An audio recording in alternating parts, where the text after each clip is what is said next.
Thank you Vamsi గారు. ఈ వేదిక మీద ఉన్న పెద్దలందరికీ నమస్కారం. మొదటిసారి నేను పవన్ కళ్యాణ్ గారితో ఇలా స్టేజ్ షేర్ చేయడం, ఈ ఎనర్జీ లెవెల్స్ ఎప్పుడు ఎక్స్పీరియన్స్ చేయలేదు. మాట్లాడే ముందు కింద రిక్వెస్ట్, ప్లీజ్ అలా పుష్ చేసుకోవద్దండి. కొంత మహిళలు ఉన్నారు, వాళ్ళు కూడా బరువు పడుకుంటూ ఉంటుంది. Please be careful. మీ అందరు ఉత్సాహం చూస్తుంటే ఆల్రెడీ సౌత్లో వర్డిక్ చాలా క్లియర్గా ఉన్నట్టుంది. చాలా సంతోషంగా ఉంది. Thank you. పవన్ కళ్యాణ్ గారితో ఒకసారి కలిసి మాట్లాడే అవకాశం దొరికింది. నా తమ్ముడు పెళ్ళప్పుడు పెళ్లి కార్డు ఇవ్వడానికి వెళ్ళాను. మంచిగా మాట్లాడగలిగాము ఈ రాష్ట్రం గురించి, ఎట్లా చేయబోతున్నాం అనేది.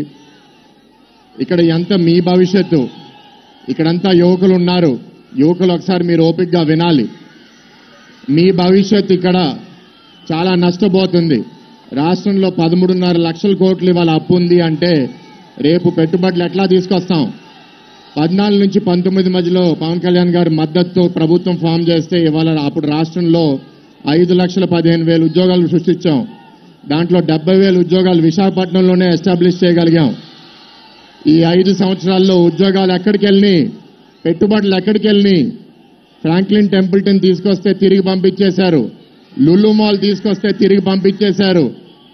ఇక్కడ లా అండ్ ఆర్డర్, నేను సౌత్ నియోజకవర్గంలో మా టీడీపీ ఇన్ఛార్జ్ గండిబాబ్జీ గారితో ఇక్కడ ప్రతి వార్డు తిరిగాను. ప్రతి వార్డులో వాళ్ళు ఏం సమస్య చెప్పారంటే, గంజాయి బాగా పెరిగిపోతుంది, క్రైమ్ చాలా పెరిగిపోతుంది, దొంగతనాలు చాలా పెరిగిపోతున్నాయి, యువత భవిష్యత్తు నాశనం అవుతుంది.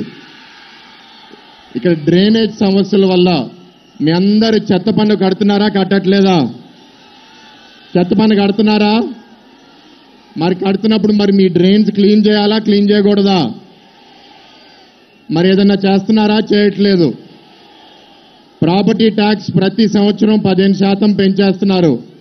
ప్రాపర్టీ ట్యాక్స్ పెంచడం వల్ల మీ వీధిలో లైట్ కూడా వేయట్లేదు. అంత బాధాకరమైన పరిస్థితి.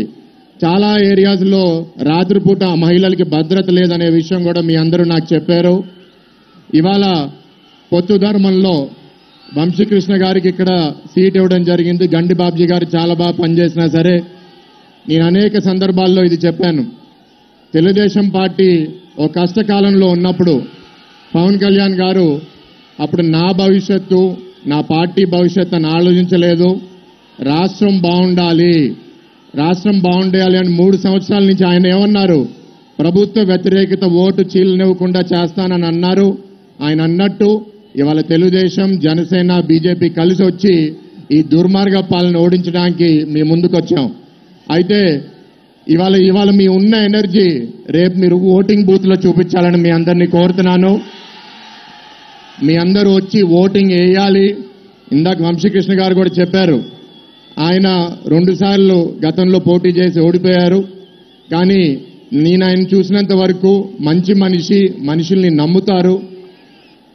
దురదృష్టం ఏంటంటే తప్పు ప్రభుత్వం, తప్పు పార్టీని కొన్ని సంవత్సరాలు నమ్మారు, వైసీపీని. కానీ ఆయన్ని కూడా మోసం చేశారు కాబట్టి అది కరెక్ట్ కాదని ఇక్కడ జనసేనకు రావడం జరిగింది. ఇవాళ గత నెలగా ఆయన చేసే పని చూస్తున్నాను. అందరూ ఫీడ్బ్యాక్ తీసుకుంటున్నారు, అహర్నిశం కష్టపడుతున్నారు. మీ అందరూ గతంలో కూడా తెలుగుదేశం పార్టీ అభ్యర్థిని గెలిపించారు. కానీ ఇక్కడ గెలిచిన అభ్యర్థి స్వార్థ ప్రయోజనాల కోసం పార్టీని వదిలేసి వైసీపీకి వెళ్ళిపోయారు. ఆయన ఇందాక వంశీ గారు అన్నారు మత్స్యకారులు అని. మొన్న మత్స్యకారులకి ఫైర్ యాక్సిడెంట్ అయితే ఆ బోట్లకి నష్టపరిహారం మొదట్లో పలికింది పవన్ కళ్యాణ్ గారు. దాని తర్వాత తెలుగుదేశం పార్టీ కూడా ఆ నష్టపరిహారం బోట్లకి మేము కూడా ఇవ్వడం జరిగింది. మొన్న మీ అందరికీ ఒక చిన్న స్టోరీ. ఒక ఫైబర్ బోటు సముద్రంలో తుఫాన్ వల్ల తిరగబడిపోయి ఇరిగిపోతే 6 మత్స్యకారులు ఆ బోటు మీద ఎక్కి కూర్చుని వాళ్ళు ఒక వల పట్టుకున్నట్లా ఉన్నారు. ఆల్మోస్ట్ 100 కిలోమీటర్ల లోపలికి వెళ్ళిపోయారు. 48 గంటలు తిరిగి రాలేదు. ఈ మెరీన్ డిపార్ట్మెంటు, ఫిషరీస్ డిపార్ట్మెంట్ వాళ్ళకి పంపించడానికి ఒక రెస్క్యూ బోటు కూడా లేదు. అంత దురదృష్టమైన పరిస్థితి. 36 గంటల తర్వాత కాకినాడ నుంచి రెస్క్యూ బోట్ పంపిస్తే వాళ్ళు దొరకలేదు. దేవుడు దయ వల్ల గాలి ఆ వలకి తగిలి వాళ్ళు మెల్లగా ఒక 50 గంటల తర్వాత ఒడ్డుకు చేరి మమ్మల్ని కలిశారు. నేను వాళ్ళ భార్య పిల్లల్ని కలిస్తే ఒక అమ్మాయి ఆర్కే బీచ్లో తప్పిపోతే రెస్క్యూ ఆపరేషన్స్ కోసం 3 కోట్లు ఖర్చు పెట్టారు. ఆ అమ్మాయి బెంగళూరులో దొరికింది. కానీ మా 6 భర్తలు వాళ్ళు దొరకకపోతే ఈ ప్రభుత్వం అసలు స్పందనే లేదు.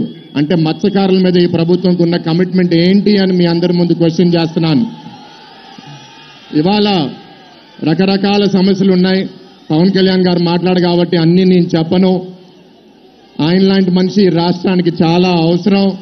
ఇవాళ నా ప్రయోజనం కాదు, రాష్ట్రం బాగుండాలి అని ఆయన దగ్గరున్న ఇక్కడ ఇన్ఛార్జీలు కూడా చాలా మంది టికెట్లు ఆశించినా వాళ్ళందరూ ఇవాళ కమిటెడ్గా ఏ అభ్యర్థికి టికెట్ ఇస్తే ఆ అభ్యర్థికి కమిటెడ్గా పనిచేస్తున్నారు. వాళ్ళందరినీ నేను అభినందిస్తున్నాను.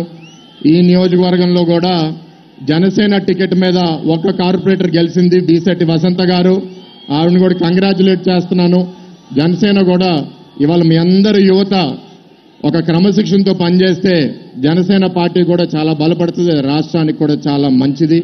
Telugu Desam party, Janasena party, BJP కలిస్తే మమ్మల్ని ఆపలేరు.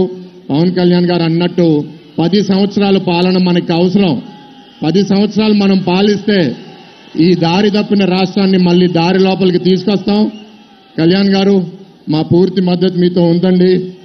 నేను ఒక ఎంపీగా మీ అందరూ దీవించే గెలిస్తే తప్పకుండా ఈ ప్రాంత అభివృద్ధి, వంశీ గారు కొన్ని ఇష్యూస్ చెప్పారు, డ్రైనేజ్ అని, పోర్ట్ పొల్యూషన్ అని, అన్నిటి మీద నిజాయితీగా పనిచేసి విశాఖని దేశవ్యాప్తంగా, ప్రపంచవ్యాప్తంగా ఒక అద్భుత నగరంగా తీర్చిదిద్దాలనేది మా లక్ష్యం. వెంటనే శాంతి భద్రతలు తిరిగి తీసుకుని రావాలి. భూ కబ్జాల నుంచి, గంజాయి నుంచి, క్రైమ్ నుంచి బతికించాలి. మా నాయకులు చంద్రబాబు నాయుడు గారు, పవన్ కళ్యాణ్ గారు, మోడీ గారు ఆధ్వర్యంలో వాళ్ళు ఇచ్చే ఆదేశాల మేరకు మేము ముందు వెళ్ళడానికి సిద్ధంగా ఉన్నాం. ఆఖరికి మిమ్మల్ని కోరేది, వంశీ గారికి గాజు గ్లాస్తో, నాకు సైకిల్ గుర్తుతో ఓటేసి మంచి మెజారిటీతో గెలిపించవలసిందిగా కోరుకుంటూ మీ సెలవు తీసుకుంటున్నాను. Thank you. వెళ్లే ముందు నీ మామూలుగా స్లోగన్స్ చేయను, బట్ ఒక slogan, hello AP, hello AP. Thank you everyone. Gajuwaka contest